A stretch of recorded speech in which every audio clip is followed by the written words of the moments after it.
Good morning बच्चों। चलिए आज गणितीय आगमन सिद्धांत में कुछ और क्वेश्चंस को समझ लिया जाए।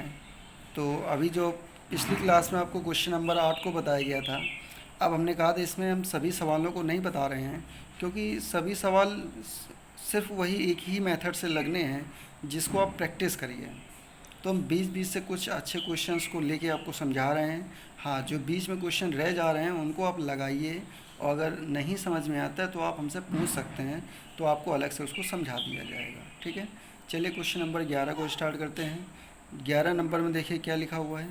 1/1 into 2 into 3 plus 1/2 into 3 into 4 plus 1/3 into 4 into 5 plus dot dot dot plus 1/n into n plus 1 into n plus 2 बराबर n into n plus 3 upon 4 into n plus 1 into n plus 2। ये मान हमें सिद्ध करना है। तो हम क्या करते हैं, सबसे पहले हम उसको एक कथन मान के लेते हैं। तो वही हमने माना कथन ये पी ऑफ एन है। तो अगर ये कथन पी ऑफ एन है तो इसको इस प्रकार से लिख सकते हैं कि पी ऑफ एन इस प्रकार है कि पूरा उसी क्वेश्चन को नोट कर लेंगे, उसी क्वेश्चन को नोट कर लेंगे। फिर इसके बाद हम क्या करेंगे कि n बराबर 1 के लिए, उसमें n बराबर 1 के लिए लेके देखेंगे। तो जब n बराबर 1 देखेंगे तो बाएं पक्ष को देखेंगे। तो बाएं पक्ष में क्या करते हैं, पहले वाले मान को लिख लेते हैं। तो पहला वाला मान उस श्रेणी में लिखा हुआ था 1/1 इंटू 2 इंटू 3। ठीक है, तो यहाँ पर देखिए ये इंटू में है, तो इनका गुणा करेंगे तो 3 दूनी 6 आ जाएगा। तो यानी 1/6 मिल गया बाएं पक्ष का मान। दाएं पक्ष में देखिए क्या करेंगे। दाएं पक्ष में जो दाएं पक्ष था वो लिखा हुआ था n into n plus 3 upon 4 into n plus 1 into n plus 2, ये लिखा हुआ था। तो यहाँ पर n की जगह आपको 1 रखना है।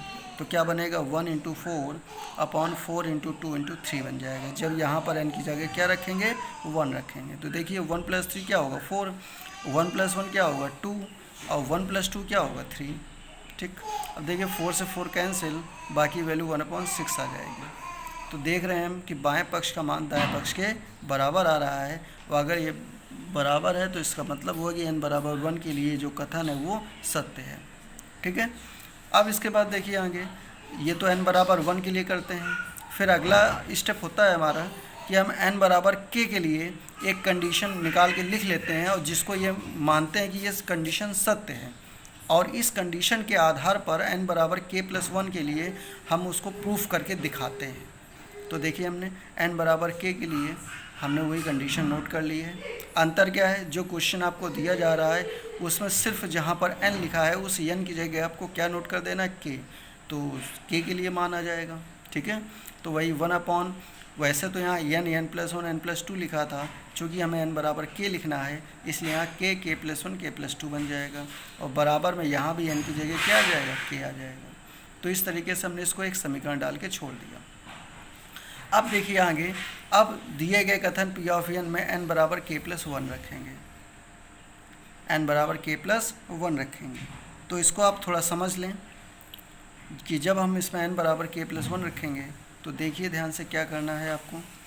यहाँ पर देखिए n बराबर k प्लस 1 जब रखा जाएगा तो यहाँ k प्लस 1 रखेंगे, तो यहाँ नोट करके आपको बता रहे हैं। फिर यहाँ भी k प्लस 1 रखेंगे तो k प्लस 1 प्लस 3 होगा, और बटे में 4, और यहाँ k प्लस 1 रखेंगे तो k प्लस 1 और प्लस 1 और लिखा हुआ है, और यहाँ k प्लस 1 यहाँ भी नोट करेंगे तो k प्लस 1 और प्लस 2 हो जाएगा। ठीक है, क्योंकि n की जगह k प्लस 1 रखा गया है। तो देखिए यहाँ क्या आया, k प्लस 1 और k प्लस 4 आया, k प्लस 1 k प्लस 4, और बटे में k प्लस 2 और k प्लस 3 आया।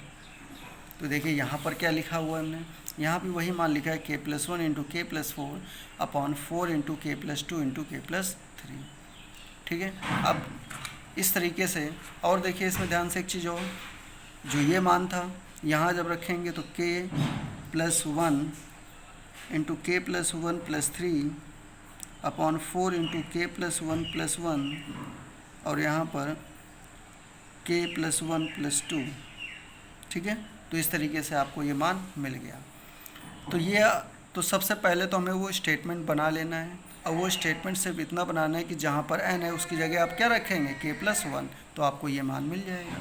अब ये मान आपको बाएं पक्ष का मान दाएं पक्ष के बराबर सिद्ध करना है। तो जब इसको बाएं पक्ष को दाएं पक्ष के बराबर सिद्ध करेंगे तो देखिए बाएं पक्ष हमने पहले नोट कर लिया, और जब बाएं पक्ष को हम नोट करते हैं तो इसमें एक बात और हमें ध्यान देनी पड़ती है कि जो सबसे अंतिम पद होता है, चूँकि हम यहाँ n बराबर k+1 लेके चल रहे हैं, तो जो अंतिम पद होगा ये k+1वां पद होगा, k+1वां पद होगा। तो हम उसके ठीक पहले वाला पद लिख लेते हैं। तो k+1वां पद से पहले वाला कौन सा पद होगा? वो होगा kवां पद, यानी kth टर्म जिसको बोलते हैं, ठीक है ना। तो ये पद होगा। और ये पद कैसे मिलेगा? ये जो समीकरण 1 आपने बनाया था, तो समीकरण 1 क्या था? n बराबर k रखा था, मतलब kवें पद के लिए तो लिखा हुआ था। तो जो उसका अंतिम मान होगा वही उसके पहले मान लिखा जाएगा। यानी इस मान को आप क्या करेंगे? इसके ठीक पहले नोट कर लेंगे, क्योंकि इसके पहले आने वाला पद यही होगा, क्योंकि k+1 के पहले क्या आता है? k पद होता है। तो इसमें देखिए, अब आपको पहले वाले पद से, ये जो बाएं पक्ष आपका मिल गया है, इसमें पहले वाले पद से इस kth टर्म तक के मान, जितना भी ये मान लिखा हुआ है, इन सभी पदों का जो योगफल है, ये समीकरण नंबर 1 के अनुसार इसका मान किसके बराबर दिया जा रहा है? k × k+3 upon 4 × k+1 × k+2। तो ये मान हम क्या करेंगे? इसकी जगह यहाँ नोट कर लेंगे। तो हमने यहाँ नोट कर दिया, और प्लस में ये जो मान लिखा है तो हमने प्लस में ये मान लिख लिया। अब इसको हमें सिर्फ हल करना है। तो हल करने के लिए हमने क्या किया? हल करने के लिए हमने इन दोनों का एलसीएम ले लिया। एलसीएम लेंगे तो 4k+1 k+2 कैंसिल हो जाएगा, k+3 से यहाँ मल्टीप्लाई होगा तो k × k+3 का होल स्क्वायर आ जाएगा, और यहाँ पर कितना आ जाएगा? सिर्फ 4। फिर क्या किया हमने? यहाँ a+b का होल स्क्वायर लगा दिया, तो ये a+b का होल स्क्वायर बन गया। फिर k से गुणा कर दिया, तो हमने k से गुणा किया, तो ये k से गुणा करके हमने नोट कर लिया, ठीक है ना। k से गुणा कर दिया। अब इसके हम गुणनखंड कर लेंगे। इसके क्या करेंगे? गुणनखंड करेंगे। तो गुणनखंड करने से कैसे पता चलेगा? तो जो क्यूब वाले होते हैं उसका गुणनखंड शेषफल प्रमेय से निकालते हैं। कैसे निकालते हैं बच्चों? शेषफल प्रमेय से उसका गुणनखंड निकाला जाता है। तो देखिए ध्यान से, 4 लिखा हुआ था, तो 4 का जो गुणनखंड होते हैं वो 2 × 2 होगा, इंटू में 1 भी ले सकते हैं, यानी हम 4 पे क्या लिख सकते हैं? 2 × 2 × 1। तो या तो +-2 होगा इसका हल, या तो +-1 होगा, या तो दोनों होंगे। तो इस प्रकार से हमें चेक करना है, जिस पे मान आ जाएगा उसी पे इसका सोल्यूशन, उसको हम क्या करेंगे? रख के हल कर लेंगे। तो यहाँ देखिए ध्यान से, लिखा हुआ है k³ + 6k² + 9k+4। तो चूँकि सारे मान यहाँ देखिए प्लस के हैं, सारे मान क्या है? प्लस के हैं। तो जब सारे मान यहाँ प्लस के दिए जा रहे हैं, तो हम जो केवल 2 या 1 जो उसका हल निकला था +-2 +-1, तो प्लस वाले मान तो हम रखेंगे नहीं, हम क्या रखेंगे? ये तो -2 रखेंगे या तो -1 रखेंगे। तो हम इन्हीं पे बारी बारी से चेक करेंगे, ठीक है ना। तो जैसे हम -1 रख रहे हैं, तो -1 का क्यूब +6 × -1 का स्क्वायर +9 × -1 और +4। तो -1 का क्यूब क्या होगा? -1, और -1 का स्क्वायर क्या होगा? +1, और +1 के 6 से गुणा होगा तो क्या आ जाएगा? +6। यहाँ देखिए 9 का -1 से गुणा होगा तो -9, और लास्ट में +4। तो देखिए 6 और +4 10 हो गया, -1 और -9 ये -10 हो गया, और 10 - 10 0 हो गया। इसका मतलब x बराबर -1 जो है इसका एक सोल्यूशन आ गया। इससे x+1 बराबर 0 लिख सकते हैं। तो इसका मतलब x+1 इसका एक गुणनखंड आ गया। चूँकि यहाँ k के पदों में चल रहा है तो हम k का मान यूज करेंगे, तो k+1 इसका एक गुणनखंड आ गया, ठीक है। तो जो क्यूब वाली समीकरण था, क्यूब वाला समीकरण क्या था? k³ + 6k² + 9k+4, इसका एक गुणनखंड हमें पता चल गया k+1 है। तो k+1 से हम डिवाइड कर देंगे। किसको डिवाइड करेंगे? k³ + 6k² + 9k+4 को। और जब डिवाइड करेंगे तो इसका मान जो निकल के आएगा, जब हम इसको डिवाइड करेंगे तो इसका मान हमने यहाँ से मतलब निकाल लेंगे। तो इसका मान निकल के आएगा k² + 5k+4, k² + 5k+4। ये आप डिवाइड करके देख लीजिएगा। तो k² + 5k+4 के जब हम गुणनखंड करेंगे तो आएगा k² + 4k + k+4। शुरुआती 2 पदों में k कॉमन लेंगे तो k+4, अंतिम 2 पदों में 1 कॉमन लेंगे तो k+4। तो ये आ जाएगा k+4 और k+1। तो ये 2 मान ये मिल गया और 1 मान ये आ गया, तो टोटल वैल्यू क्या आ गई k+1 का होल स्क्वायर और k+4।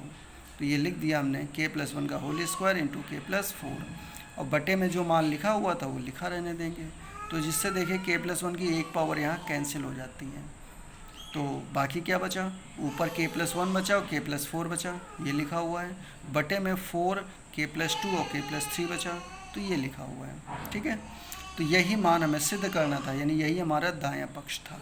देखिए ध्यान से फिर से, यही हमारा क्या था, दायां पक्ष था, लिखा हुआ k+1 इंटू k+4 बटे 4 इंटू k+2 इंटू k+3। तो यहाँ देखिए ध्यान से, यही हमारा दाएं पक्ष था, जिसमें दिया गया कथन P ऑफ n बराबर k+1 के लिए क्या है, सत्य है। इसका मतलब n बराबर k+1 के लिए सत्य है। तो जब k+1 के लिए सत्य है, इसका मतलब गणितीय आगमन सिद्धांत से ये सभी प्राकृतिक संख्याओं के लिए भी ये मान सत्य है। तो इस प्रकार से आपको इस क्वेश्चन को कंप्लीट करना है। ठीक है, तो आप इसके और क्वेश्चंस को लगाइए, इसके और जो भी कुछ और क्वेश्चंस होंगे जो डिफरेंट होंगे या जो अच्छे इंपॉर्टेंट क्वेश्चंस होंगे, इनको फिर हम अगली क्लास में बताएंगे। धन्यवाद।